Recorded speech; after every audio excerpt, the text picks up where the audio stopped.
Okay, welcome brothers and sisters to the Smartsistah show. I am your host, Smartsistah, and this is the continuation of our studying and understanding intergenerational trauma, or IGT for short. Today's topic is going to be how IGT is transmitted through the generations. Now, basically, we're talking about the intergenerational trauma that Black people have experienced as a result of chattel slavery. And we have to go back hundreds of years for us to even comprehend the cruelty and inhumanity that was shown to us. And basically what has happened over time, behaviors, emotions, coping mechanisms, all those things have passed down generation after generation. Now, we've talked about what that means and how what a lot of the symptoms are. So we just completed that segment. Now we're going to look at, okay, how is this transmitted? And studies have shown on an epigenetic level that we literally have been affected. Our DNA has been affected. It is a scientific fact that parents, a lot of their trauma, a lot of the things they go through can be transmitted to their children genetically on a DNA level, in addition to everything else. Because let's face it, all the symptoms we just got through talking about then are coming through generation after generation after generation. And then you have to look at the fact that the fear and the hopelessness and the anger that has been passed on generation after generation that still lies within us. Can you imagine the pain of having your family member sold away from you, or the anger in the sense that you were not able to do anything because you would be killed?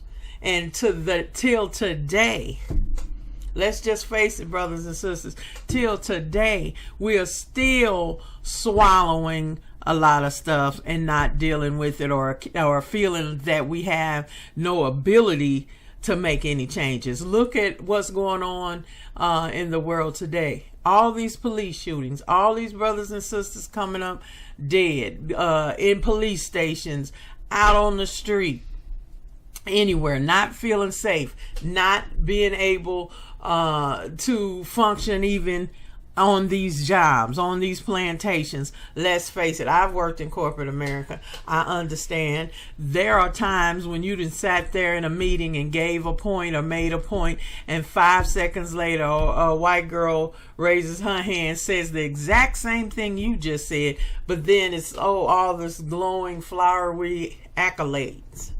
Now, most of y'all in corporate America already know what I'm talking about, and other folks too on any of these jobs that don't value you as a worker, okay, and value a white person. They can get away with a hell of a lot more than you can get away with. You better not come back from lunch an hour late.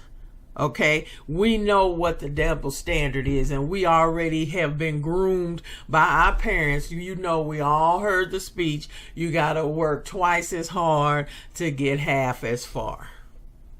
Okay, these are the things that I'm talking about with intergenerational trauma that we're gonna have to really deal with and learn how to undo the lies. Because basically, as I said last week, defy the lie. And that's how I'm going to end every episode. Defy the lie. The lie is that we've been told you are worthless, you have no humanity, you don't think, you're stupid, you whatever. Now, some of y'all, not me.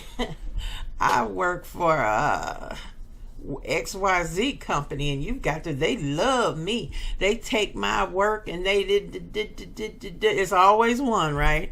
Well, what I want to ask you is, would anybody that work with you take your place, switch places with you? There are microaggressions that you experience every day. You may be in denial, so that's your IGT, to make you not see it so you're not affected by it. See, that's what a lot of us do. We act like it's not there. It couldn't be. I'm not treated any differently than anyone else, and you're looking for excuses. No, it's not excuses. It's the fact that you already know damn well that you probably had to work a hell of a lot harder to get where you at than Becky.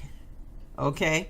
And if you still in denial on that, then your ass got IGT so bad, you really need to go get some therapy. If you can't even see what's in front of your face. And nobody's trying to make an excuse. I'm just saying that we have had to deal with a hell of a lot of different circumstances and trauma that other people have not had to deal with. Okay? At all.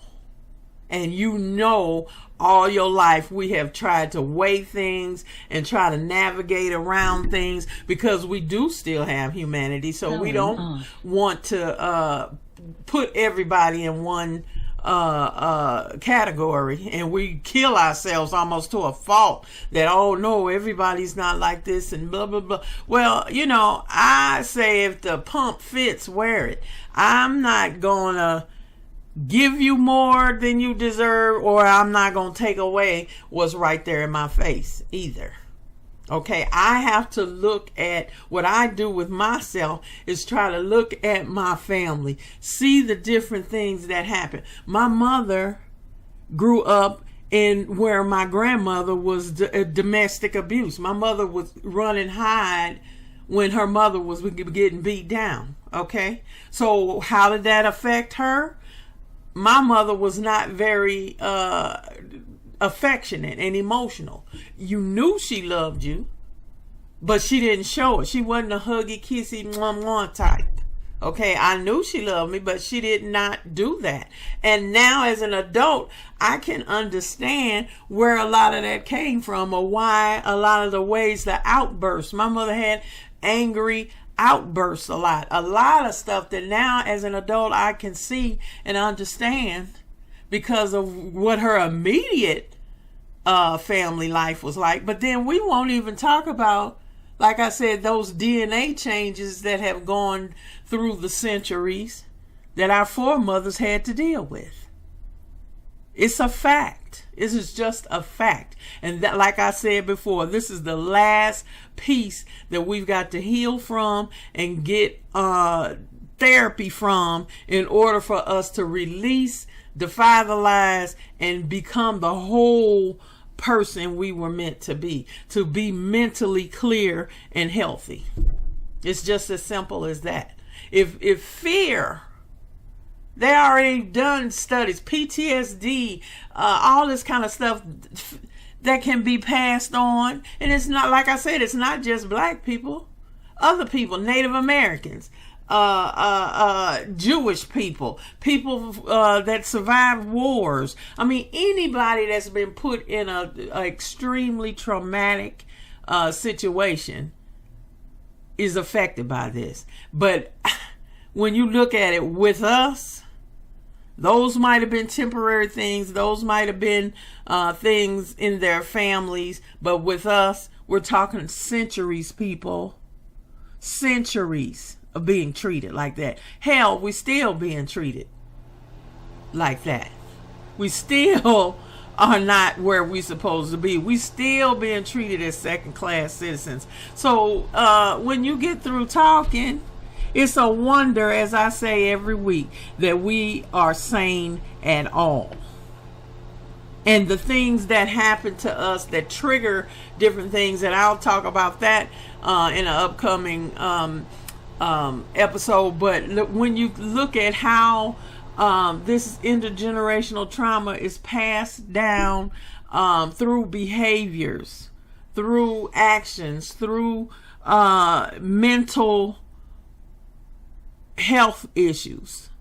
You know, the symptoms are a lot of times that we're going to be depressed. We're going to be substance abuse, domestic violence, all the pathologies that a lot of people say, ooh, black folks, y'all are criminals and you this and you that.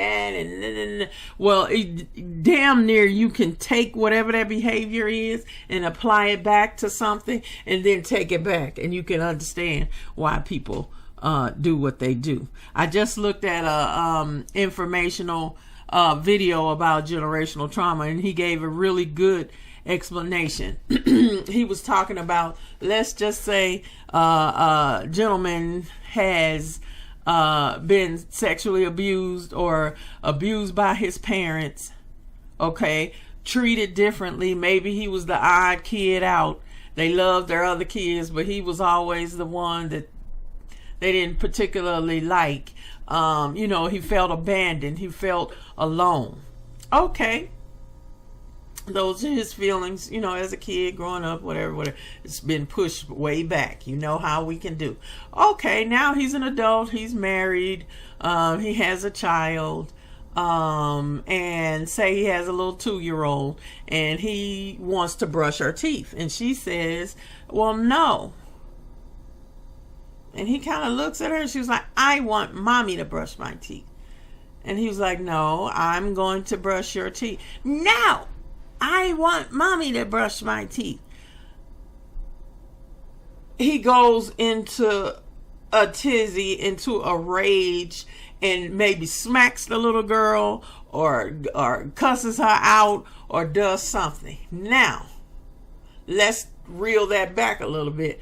She triggered in him a feeling of inadequacy, a feeling that you're not good enough, a feeling that who are you? You don't rate. All that just because of this little incident, really, that doesn't mean a whole lot, but it triggers all those things in him that he felt as a child. Okay, so then it comes out now in this behavior and overreaction to what this child has done or said. That's what I'm talking about in terms of us as a people overreacting, going into triggers all the time because we have that DNA strand that has been affected by what happened to us in slavery. Then each generation has passed on different behaviors, different triggers, different ways of coping that has gotten us here till today. Now, as I said, we are a very strong people because I doubt seriously if anybody else could have endured what we endured and still be the great people we are today, still creating, still doing our thing, okay, without being nuts. Though some of us, which can you blame them? Okay, that's my point. See, if you can understand what that is, then that just goes to show you how we react to things based on our own personal experience from our parents, or lack of parents, or lack of any love or attention or anything. Okay, so like I said, it's like a two-sided sword. Not only are we dealing with the intergenerational trauma and what's been passed on, but then life happens, people happen, what's going on in the world happens that affects us also. So we getting it from all ends. Okay, and that's why as adults you need to truly start looking at yourself and understanding yourself and understanding from whence you came. Okay, if your parents were alcoholics, or if your parents were abusive, or if you didn't have any parents, if you were in the foster care system, it's a million and one different scenarios that make up who you are as a person. And the thing is, you have to go in and understand and try to free yourself from the pain, because all it is pain. It is natural, mental, physical, emotional pain that has been passed down for centuries. People, give yourself a break. Okay, we talking hundreds of years. Do you know how many people, how much stuff that is, and we're still dealing with it? You know, I still barely can make it through talking about Sandra Bland, talking about Ahmaud Arbery, talking about Trayvon Martin. We still getting traumatized today. Okay? So, you know, it's time, people. We got to defy the lie. We've got to understand what this crap is and break free of it. We can do this. We can do it, but we're going to have to talk about it. We're going to have to get with each other and get to the point where we can love each other the way we should. We've had it before, but so much, because if you don't understand that all of this is a part of a white supremacy plan, and they are not supreme, but they have run all over the world and run amok and effed up everybody to a degree. Most other people still had enough of their culture intact to fight them. And that's why I am so supportive of the Ethiopian movement right now, in order to fight off what these white folks are trying to do in their country, what Biden is sending people to do. Okay, so we've got to understand that we've got, just like they're coming together, they have issues, they have things that they've been exploited for, like the fight between them and Eritreans, or Eritrea. I can never get that right, but how that was exacerbated to keep stuff going. See, that's what I'm just saying. This plan, this evil, has played on the emotions of all kind of people, all kind of differences, so it could come out on top and get in and get their money and colonize and make people crazy. Okay, people are waking up, y'all. And that's what I'm saying. The whole world is waking up, seeing all this stuff for what it is. And we are such a unique people. Our whole situation is so unique that we can affect and make change like no other, as far as I'm concerned. Because if we get it together, if we defy the lie, if we get mentally strong and healthy, look how much we can do to help the world. And that's the world, everybody, because it's going to take us to help save it, because we already know who messed it up. And that is just the truth. And you can take it however you want to take it, but that's where we at right now. And it's time for us to step up to be the people that we are and help save this planet. And I take it that seriously. That's what we're going to have to do. So I want y'all to go back, whoever is maybe just joining in now, go back to the beginning and catch up and look at all of these episodes so you can start understanding where we are. So basically now what I'm saying is that IGT is passed on genetically in our behaviors, in our mind, in our thoughts, because thoughts create the behaviors that we do. So it's time, people, for us to get it together, find some good therapists, and as I go through, I'm going to talk more about how we can break this cycle and what kind of help, what kind of therapy we need, because every therapist, black therapist, can't do it either, because they got IGT too. All of us do. There ain't a black person here that's not affected by it. Now, you may be dealing with it. I'm trying to learn and deal with my own and do the best that I can, but that's just it. We doing the best that we can.